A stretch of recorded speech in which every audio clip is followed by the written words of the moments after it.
Kulang ang oil price rollback lang ayon sa mga PUV driver. At dahil makupad daw kumilos ang gobyerno, maglulunsad sila ng panibagong strike ngayong linggo. Yan ang agenda report ni Lian Bustillos ng Abante.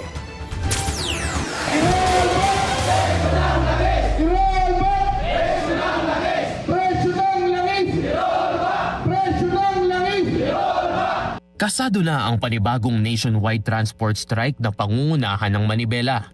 Kasama ang iba pang mga grupo gaya ng National Federation of Transport Cooperative o NFTC at Alliance of Concerned Transport Organizations o ACTO.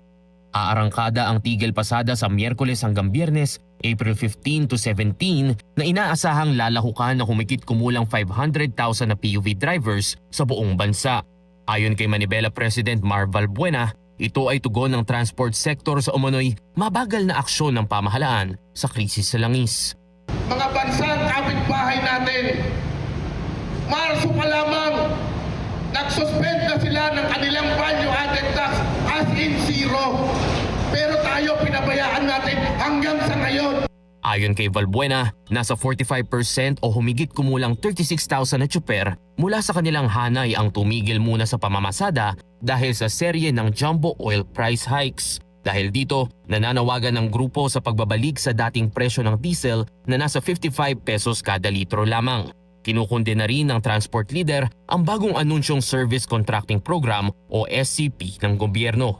Aniya, may mga operator pa rin na hindi nababayaran ng pamahalaan mula sa naunang SCP na ipinatupad noong panahon ng COVID-19 pandemic na umaabot umano sa hindi bababa sa 32 million pesos. Para sa agenda, Lian Bustillos, Abante.